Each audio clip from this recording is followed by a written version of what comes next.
जय श्री कृष्णा, राधे राधे। आज आप इस वीडियो में सुनेंगे मार्गशीर्ष पूर्णिमा की कथा।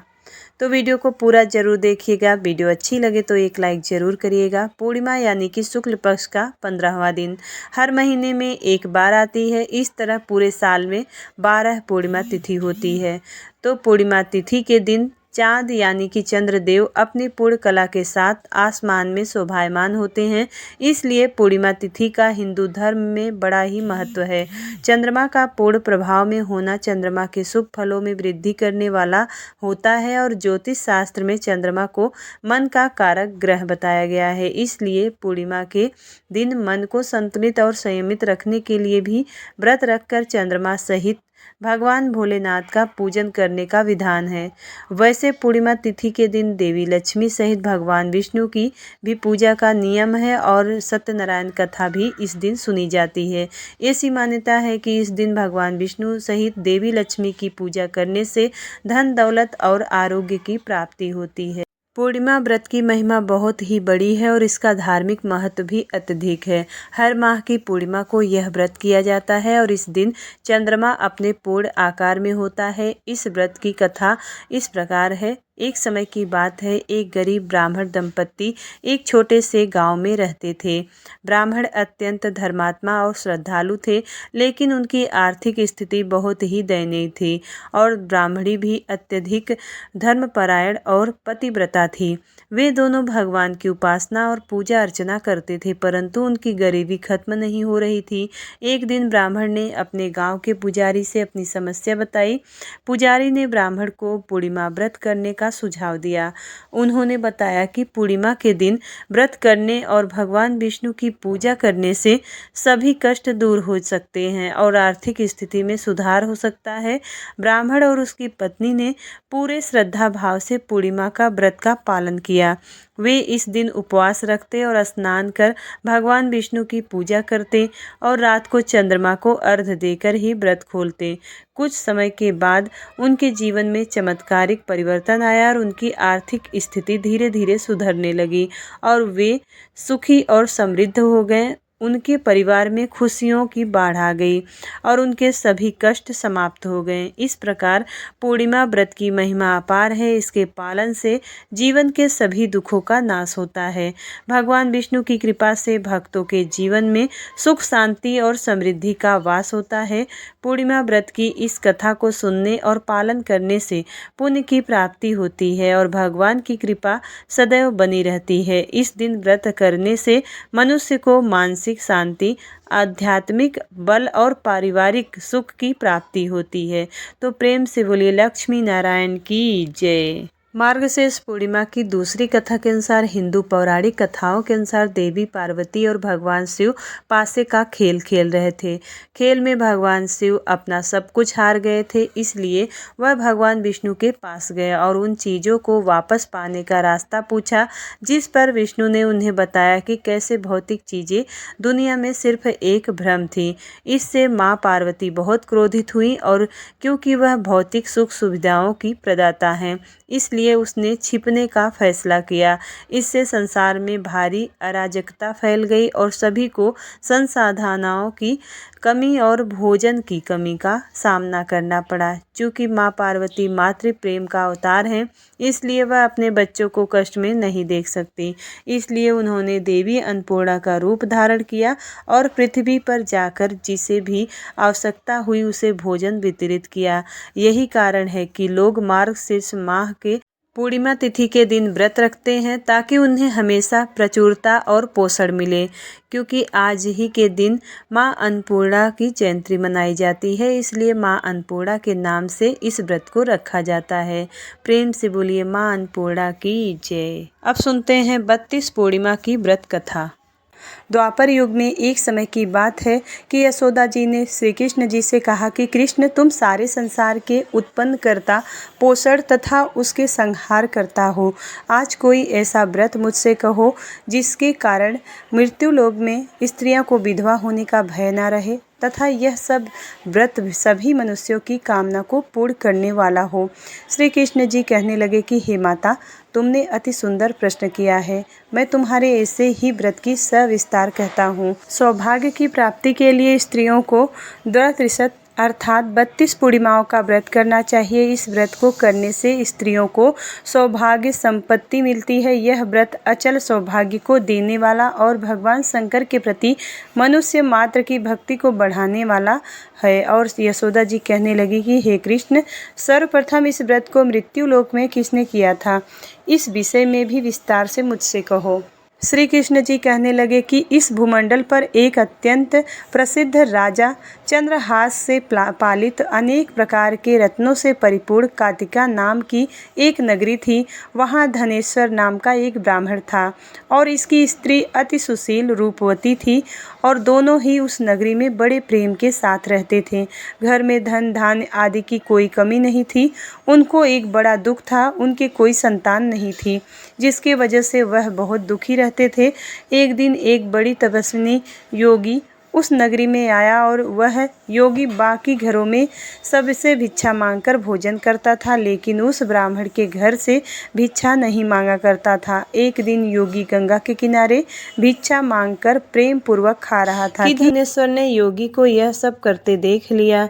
अपनी भिक्षा अनादर से दुखी होकर धनेश्वर योगी से बोले, और सभी घरों से भिक्षा लेते हो, परंतु मेरे घर से भिक्षा कभी भी नहीं लेते, इसका कारण क्या है?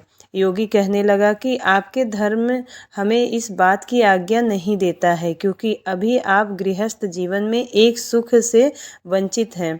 आपके घर संतान होने पर मैं आपके घर से भी भिक्षा स्वीकार कर लूँगा। उन्होंने कहा कि जिसे संतान नहीं है उसके घर से भिक्षा लेने से मेरे भी पतित हो जाने का भय है। धनेश्वर यह सब बात सुनकर बहुत दुखी हुआ और हाथ जोड़कर योगी के पैरों पर गिर पड़ा तथा दुखी मन से कहने लगा कि आप मुझे संतान प्राप्ति के उपाय बताएं। आप सर्वज्ञ हैं, मुझ पर अवश्य ही कृपा कीजिए। धन की मेरे घर में कोई कमी नहीं है, लेकिन संतान न होने के कारण अत्यंत दुखी हूँ। आप मेरे इस दुख का हरण कीजिए। यह सुनकर योगी कहने लगे, तुम चंडी की आराधना करो। घर पहुंचकर उन्होंने यह सारी बात अपनी पत्नी को बताई और खुद वन में चला गया। वन में पहुंचकर उसने चंडी की आराधना की और उपवास किया। चंडी ने 16 दिन उसको सपने में दर्शन दिए और कहा कि हे धनेश्वर, जा तेरे पुत्र होगा, लेकिन उसकी आयु सिर्फ 16 वर्ष की होगी। 16 वर्ष की आयु में ही उसकी मृत्यु हो जाएगी। अगर तुम दोनों स्त्री और पुरुष 32 पूर्णिमाओं को व्रत करोगे तो यह दीर्घायु हो जाएगा। जितनी तुम्हारी सामर्थ्य हो उतने आटे के दिए जलाकर शिव जी का पूजा करना, लेकिन पूर्णमासी 32 की होनी चाहिए। सुबह होते ही तुम्हें इस स्थान के पास एक आम का पेड़ दिखाई देगा, उस पर चढ़कर एक फल तोड़कर अपने घर चले जाना। अपनी स्त्री को इस बारे में बताना। सुबह स्नान करने के बाद वह स्वच्छ होकर शंकर जी का ध्यान करके उस फल को खा ले। तब शंकर भगवान की कृपा से उसको गर्भ हो जाएगा। जब ब्राह्मण सुबह उठा तो उसे उस स्थान पर आम का पेड़ दिखाई दिया और वह उससे फल तोड़ने को चढ़ा, लेकिन वह पेड़ पर चढ़ नहीं पा रहा था। यह देखकर उसे बड़ी चिंता हुई। उसने भगवान गणेश की उपासना की और कहा कि हे दयानिधे, अपने भक्तों के विघ्नों का नाश करके उनके मंगल कार्य को करने वाले, दुष्टों का नाश करने वाले, रिद्धि सिद्धि देने वाले, आप मुझे इतना बल दे कि मैं अपनी मनोकामना पूर्ण कर सकूं। इसके बाद वह पेड़ से फल तोड़कर अपनी पत्नी के पास पहुंचा। उसकी पत्नी ने अपने पति के कहे अनुसार इस फल को खा लिया और वह गर्भवती हो गई। देवी की कृपा से उसे बहुत सुंदर पुत्र पैदा हुआ। उसका नाम उन्होंने देवीदास रखा। माता पिता के हर्ष और शोक के साथ बालक बढ़ने लगा। भगवान की कृपा से बालक बहुत ही सुंदर था, सुशील और पढ़ाई लिखाई में भी बहुत निपुण था। दुर्गा जी के कथनानुसार उसकी माता ने 32 पूर्णमासी का व्रत रखा। जैसे ही 16वां वर्ष लगा तो दोनों पति पत्नी बहुत दुखी हुए, कहीं उनके पुत्र की मृत्यु न हो जाए। उन्होंने सोचा कि अगर उनके सामने यह सब कुछ हुआ तो वह कैसे देख पाएंगे। तभी उन्होंने देवीदास के मामा को बुलाया और 1 वर्ष के लिए देवीदास को काशी में पढ़ने के लिए भेज दिया। देवीदास अपने मामा के साथ एक घोड़े पर सवार होकर चल दिया। उसके मामा को भी यह बात पता नहीं थी। दोनों पति पत्नी से 32 पूर्णमासी का व्रत पूरा किया। दूसरी तरफ मामा और भांजा दोनों रात गुजारने के लिए रास्ते में एक गांव में रुके। उस दिन उस गांव में ब्राह्मण की कन्या का विवाह होने लगा था। जिस धर्मशाला में वह वर और बारात के बाकी लोग रुके थे, उसी धर्मशाला में देवीदास और उसका मामा ठहर गए। उधर कन्या को तेल आदि चढ़ने के बाद जब लगन का समय आया तो वर की तबीयत खराब हो गई। वर के पिता ने अपने परिवार वालों से विचार विमर्श करके कहा कि यह देवीदास मेरे पुत्र जैसा ही है, मैं इसके साथ लगन करा दूं और बाद में बाकी सारे काम मेरे बेटे के साथ पूरे हो जाएंगे। ऐसे कहने के बाद वर के पिता देवीदास को मांगने के लिए उसके मामा के पास गए और उन्हें सारी बात बताई। मामा ने कहा कि कन्यादान में जो कुछ भी मिलेगा वो हमें दे दिया जाए। वर के पिता ने स्वीकार कर लिया इस बात को। इसके बाद देवीदास का विवाह कन्या के साथ संपन्न हो गया। इसके बाद वह अपनी पत्नी के साथ भोजन न कर सका और मन में विचार करने लगा कि न जाने यह किसकी पत्नी होगी। यह सोचकर उसकी आंखों में आंसू आ गए। तब वधू ने पूछा कि क्या बात है, आप उदास क्यों हैं? तब कन्या कहने लगी कि यह ब्रह्म विवाद के विपरीत है। आप ही मेरे पति हैं, मैं आपकी ही पत्नी रहूंगी, किसी अन्य की कभी नहीं। तब देवीदास ने कहा, ऐसा मत करिए, क्योंकि मेरी आयु बहुत कम है, मेरे बाद आपका क्या होगा। लेकिन उसकी पत्नी नहीं मानी और बोली, स्वामी आप भोजन कीजिए। दोनों रात में सोने के लिए चले गए। सुबह देवीदास ने पत्नी को 4 नगों से जड़ी एक अंगूठी दी और एक रुमाल दिया और बोला कि हे प्रिय, इसे ले लो, संकेत समझकर स्थिर चित हो जाओ और मेरे मरण और जीवन जानने के लिए एक पुष्प वाटिका बना लो। उसमें सुगंधी वाली एक नव मल्लिका लगा लो। उसको प्रतिदिन जल से सींचा करें और आनंद के साथ खेलो कूदो। जिस समय जिस दिन मेरा प्राणांत होगा उस दिन यह फूल सूख जाएगा। जब यह फिर से हरे हो जाए तो जान लेना कि मैं जीवित हूँ। यह समझाकर वहाँ से चला गया।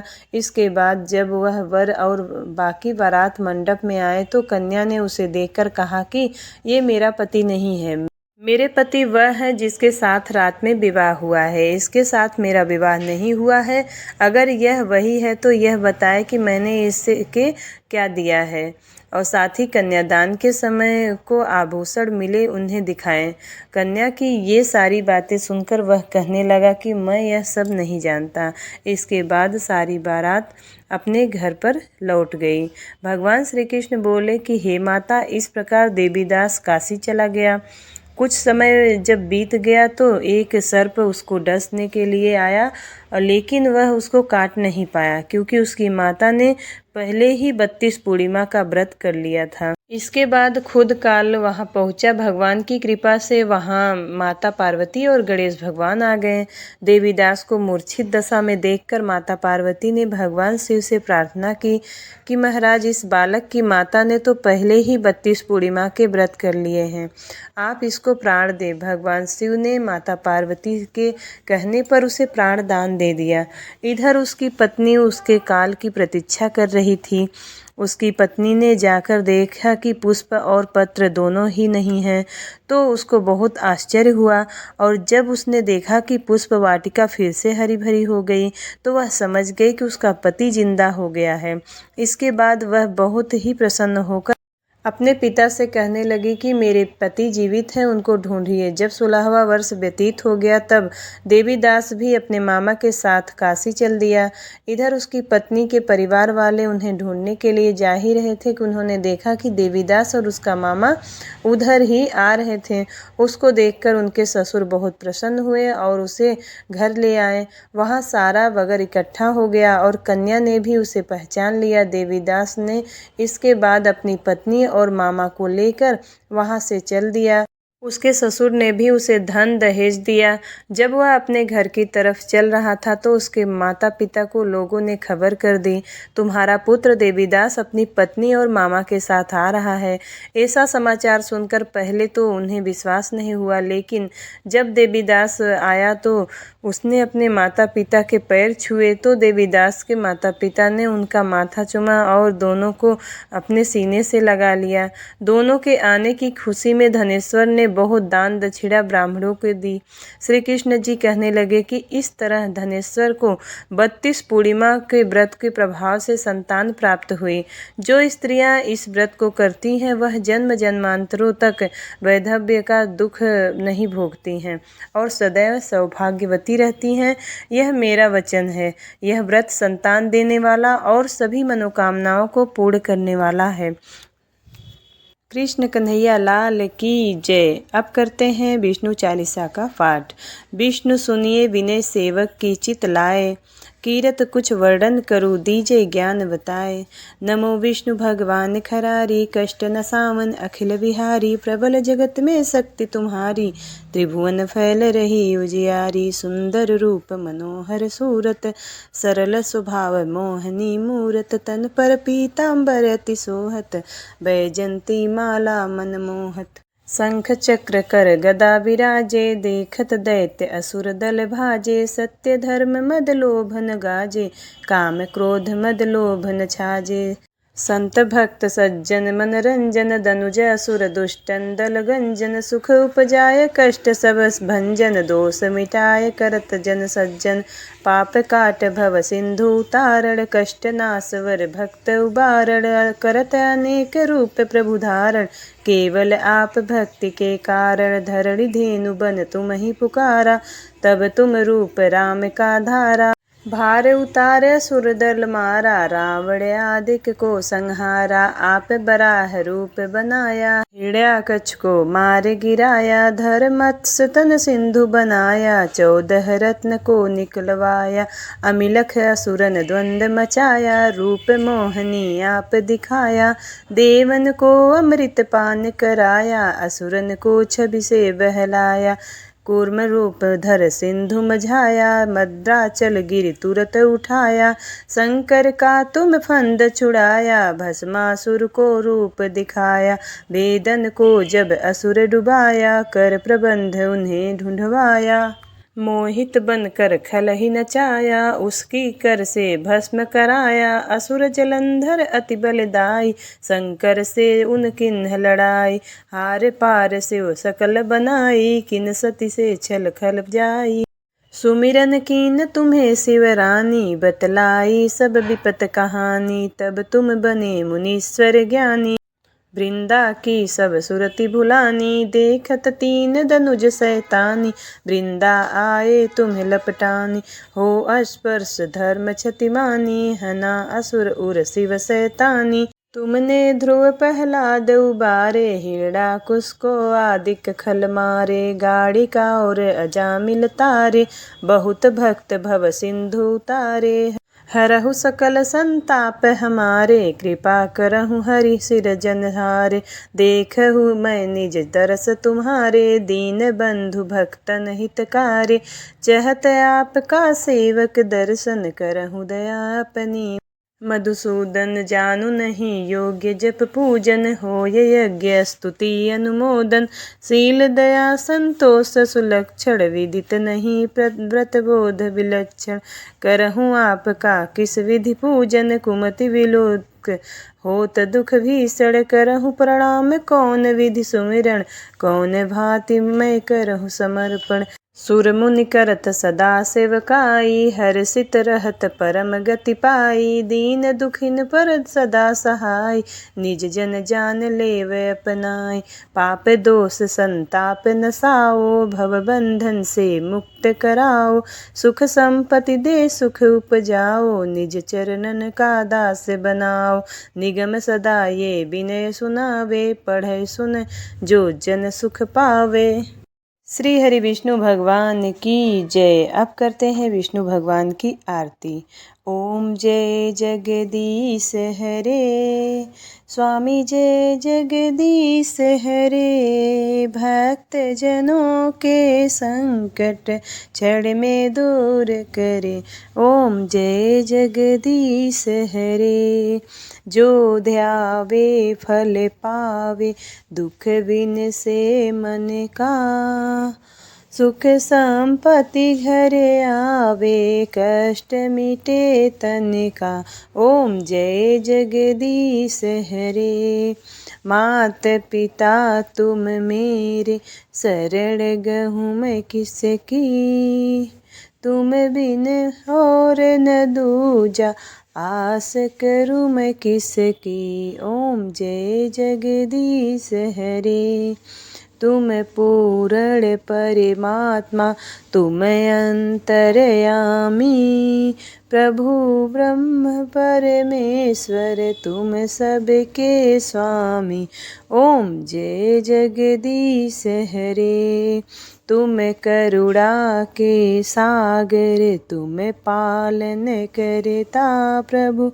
मैं मूर्ख खल कामी, कृपा करो भरता। ओम जय जगदीश हरे। तुम हो एक अगोचर, सबके प्राणपति। किस विधि मिलूं दयामय, तुमको मैं कुमति। ओम जय जगदीश हरे। दीन बंधु दुख हरता, तुम रक्षक मेरे। अपने हाथ उठाऊं, द्वार पड़ा तेरे। ओम जय जगदीश हरे। तन मन धन सब कुछ है तेरा, प्रभु तेरा तुमको अर्पण। क्या लागे है मेरा। ओम जय जगदीश हरे। विषय विकार मिटाओ, पाप हरो देवा। श्रद्धा भक्ति बढ़ाओ, संतन की सेवा। ओम जय जगदीश हरे। श्री जगदीश्वर जी की आरती जो कोई जन गावे। कहत शिवानंद स्वामी, मन वांछित फल पावे। ओम जय जगदीश हरे। ओम जय जगदीश हरे। प्रेम से बोलिए विष्णु भगवान की जय, माता लक्ष्मी की जय। उम्मीद करती हूँ वीडियो आपको पसंद आती है। यदि वीडियो पसंद आए तो एक लाइक ज़रूर करिएगा। चैनल पर पहली बार आए हैं तो सब्सक्राइब ज़रूर करिएगा। मिलती हूँ अगली वीडियो में, तब तक के लिए राधे राधे, जय श्री कृष्णा।